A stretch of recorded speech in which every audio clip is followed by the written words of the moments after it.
ಹುಬ್ಬಳ್ಳಿಯ ಶಕ್ತಿ ಕೇಂದ್ರ ಪೂಜಾಭವನಿ ಗುಡಿ ಮುಂದೆ ಪ್ರತಿ ಮಳೆಗಾಲ ಪ್ರಾರಂಭದಿಂದನೂ ಕೂಡ ಆ ನಾಲಾ ಇದೆ. ಒಂದಲ್ಲಿ ನಾಲಾ ತುಂಬಿ ದೇವಸ್ಥಾನದ ಒಳಗಡೆ ಬರ್ತಾ ಇದೆ.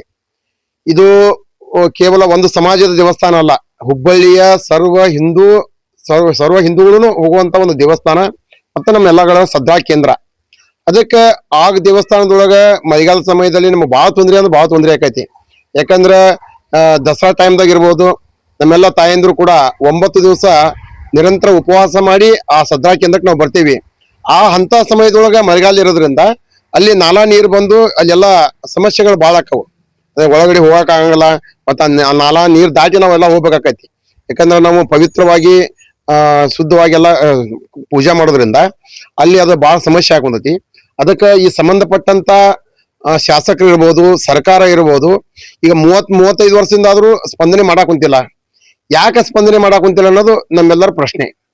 ಅದಕ್ಕೆ ಈಗಿರುವಂತ ಸರ್ಕಾರ ತಕ್ಷಣ ಇದಕ್ಕೆ ಒಂದು ಶಾಶ್ವತ ಪರಿಹಾರ ಕಂಡು ಹಿಡಿಬೇಕು. ಯಾಕಂದ್ರೆ ಮಣ್ಣೆಲ್ಲ ಮಾಡಿದ್ರು, ಅದು ಶಾಶ್ವತ ಆಗ್ಲಿಲ್ಲ ಪರಿಹಾರ. ಅದಕ್ಕೆ ಮಾಡಿಂದನು ಮತ್ತು ನೀರು ಒಳಗೆ ಬಂತು, ಗುಡಿ ದೇವಸ್ಥಾನದ ಒಳಗಡೆ ಬಂತು. ಇದಕ್ಕೊಂದು ಶಾಶ್ವತ ಪರಿಹಾರ ಕಂಡು ಹಿಡಿಬೇಕು.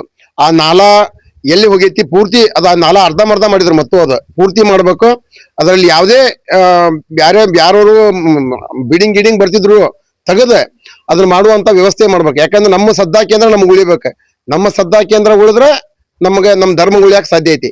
ಅದಕ್ಕೆ ಈಗ ಆಗ್ರಹ ಮಾಡ್ತಾನೆ ನಾನು ಈ ಸರ್ಕಾರಕ್ಕಾಗಲಿ ಇಲ್ಲಿರುವಂತ ಶಾಸಕರಿಗಾಗ್ಲಿ ನಾ ಇದ್ರ ಮೂಲಕ ಆಗ್ರಹ ಮಾಡ್ತೀನಿ.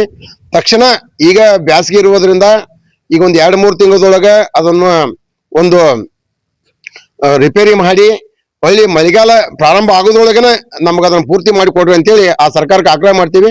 ಇಲ್ಲ ಅಂದ್ರೆ ನಾವೊಂದು ಹಿಂದೂ ಸಮಾಜದ ಎಲ್ಲರೂ ಸೇರ್ಕೊಂಡು ಇದೊಂದು ದೊಡ್ಡ ಹೋರಾಟ ಮಾಡುವಂತ ಒಂದು ವ್ಯವಸ್ಥೆ ಕೂಡ ನಾವು ಮಾಡ್ತೀವಿ.